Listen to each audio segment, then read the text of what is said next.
Jadi hari ini kita akan belajar tentang aktivasi piranti ortodonti. Nah, ini kita santai aja ya, teman-teman semua santai. Boleh sambil makan, boleh sambil minum, pokoknya kita kayak ngobrol-ngobrol aja. Oke? Nah, kita mulai aja.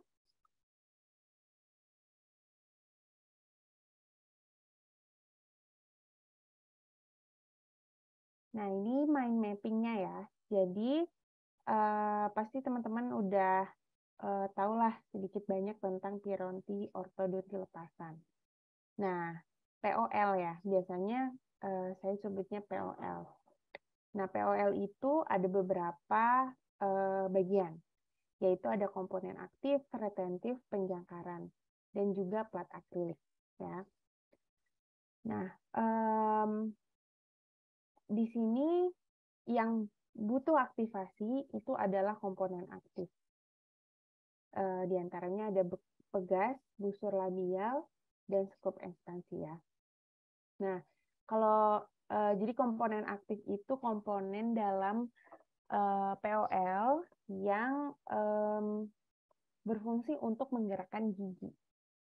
Jadi secara memang dimaksudkan untuk menggerakkan giginya ya.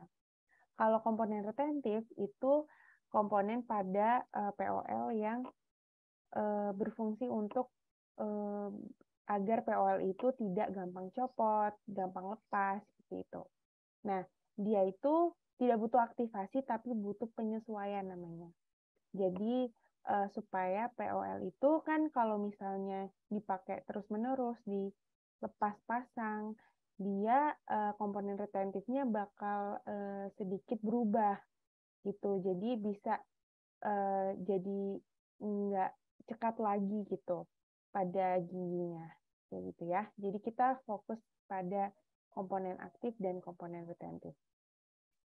Oh ya teman-teman, kalau ada pertanyaan bisa ditulis di kolom chat aja ya, nanti kita diskusikan. Oke? Terus yang pertama itu komponen ini yang tadi ya, ini sama yang aku jelasin tadi. Nah, pertama komponen aktif. Nah, komponen aktif itu kita bahas pegas terlebih dahulu ya. Jadi pegas itu ada cantilever tunggal, cantilever ganda, pegas T, pegas Colvin, pegas bukal tanpa penyangga, retraktor bukal berpenyangga, sama retraktor bukal dengan loop terbalik. Nah, sebenarnya ini kan banyak nih nama-nama lainnya ya. Biasanya setiap universitas tuh punya sebutannya sendiri terhadap satu pegas ini gitu.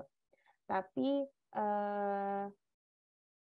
ini perlu dihafal, terutama kalau buat kayak UKMP 2DG seperti itu banyak kadang soalnya yang keluar apa, tapi yang di universitas kita yang dipakai apa gitu. Jadi nice to know aja nama-nama lainnya ya. Jadi harus juga diketahui. Nah, terus yang pertama pegas cantilever tunggal. Seperti ini ya bentuknya ya, pegas cantilever tunggal. Jadi pegas cantilever tunggal itu terdiri dari ada sebuah lengan ya di sini. Ini maksudnya diameternya ya 0,5 atau 0,6 mm. SS itu berarti pakai wire-nya stainless steel. Jadi dia ada lengan di sini dan ada coil. Ya, dia mempunyai coil. Nah, jadi letak lengannya ini berkebalikan dengan arah pergerakan gigi. Jadi misalnya contohnya di sini mau gerakan ke distal. Berarti lengannya berada di mesial gitu ya. Terus letak coilnya ini juga tegak lurus dengan sumbu gigi dan arah pergerakan gigi. Terus ini letak lengan yang menyentuh gigi itu juga harus tegak lurus ya. Gitu. Terus gimana cara aktivasinya?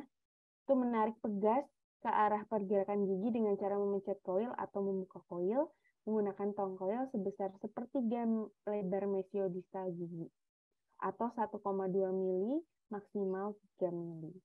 Itu. Jadi caranya itu dengan menggerakkan lengannya sekitar sepertiga lebar mesiodistal dari gigi tersebut.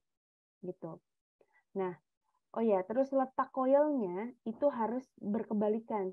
Jadi kalau ini geraknya ke distal, berarti dia menghadapnya ke mesial gitu ya.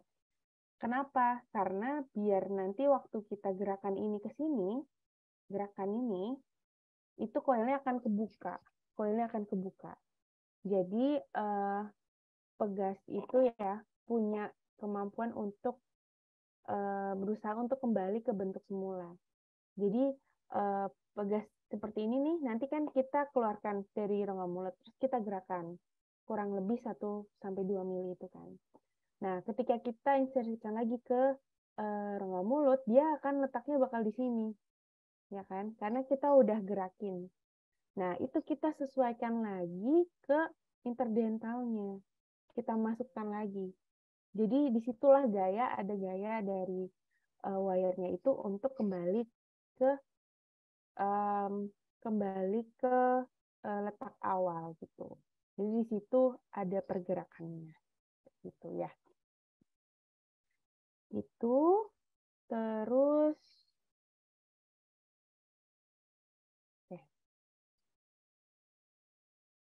nah, terus kemudian pegas cantilever ganda atau pegas bumper terbuka, pegas Z gitu ya. Bentuknya seperti ini. Oh iya, tadi yang cantilever tunggal itu untuk pergerakan ke mesial dan distal ya. Ke mesial dan distal. Kalau cantilever ganda itu ke bukal atau ke labial ya. Jadi ke labial sih biasanya karena yang dipakai biasanya gigi yang dipakai ini buat gigi incisif gitu.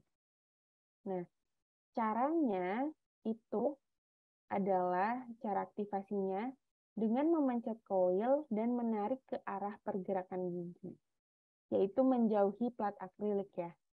Untuk gerakan kelabial, kedua koil diaktifasi yang lebih jauh dari gigi terlebih dahulu, kemudian yang dekat dengan gigi. Untuk koreksi gigi rotasi, hanya perlu satu koil yang diaktifasi, gitu ya. Nah, ini highlight ya. Ini sering ditanya juga, yang mana dulu yang diaktifasi? Yang jauh dari gigi terlebih dahulu. Jadi yang sebelah sini, yang jauh dari gigi dulu. Gitu. Nah, ini sebenarnya semua tuh prinsipnya sama. Kita aktivasikan di luar rongga mulut. Ketika masuk ke rongga mulut, itu dia balik lagi. Nah, di situ dia nanti akan meregang sesuai sama yang kita sudah aktivasi kayak gitu. Nah, itu untuk gigi-gigi rotasi hanya satu yang diaktifasi sesuai dengan bagian yang ke arah palatal gitu. Jadi misalnya mesiopalatal berarti bagian mesialnya yang diaktifasi. Jadi biar satu sisi aja yang ada gayanya gitu. Gitu ya. Terus gitu gitu ya. Terus ini lengannya ini kan kontak dengan permukaan gigi ya. Kontaknya itu harus tegak lurus. Jadi sebenarnya semua ya yang berkontak itu harus tegak lurus. Karena kalau misalnya kita naruhnya terlalu vertikal, itu bisa jadi nanti gerakannya malah mengekstrusi giginya. Kalau terlalu vertikal, ya. Kalau misalnya dia terlalu insisal, bisa mengintrusi giginya gitu. Ya, jadi letaknya harus di tengah gigi dan tegak lurus. Oke, gitu.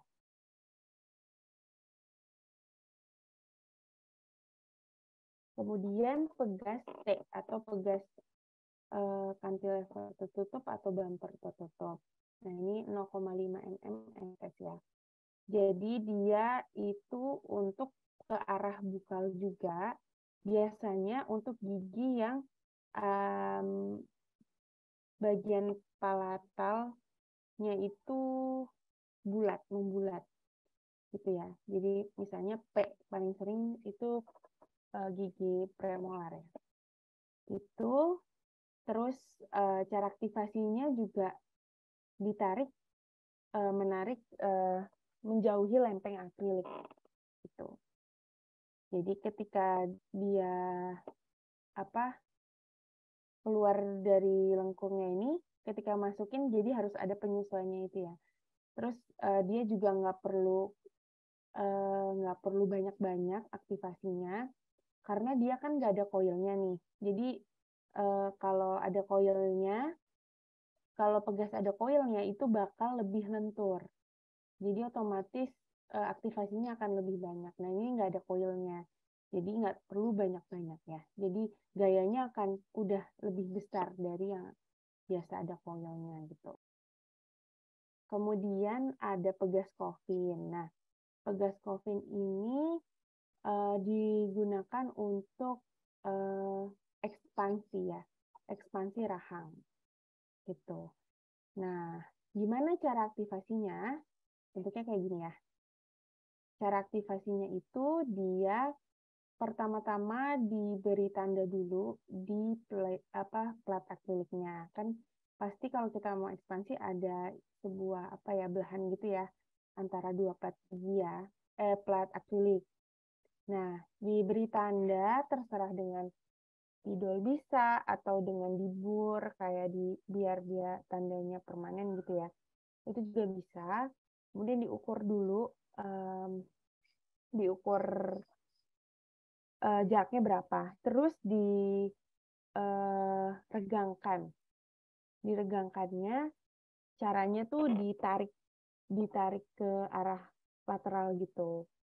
Dan 2 mili ya maksimal. Jadi jangan banyak-banyak. Gitu. Terus diukur lagi, cara tahunya itu 2 mili kita ukur lagi kedua titiknya. Jadi harus nambah gitu.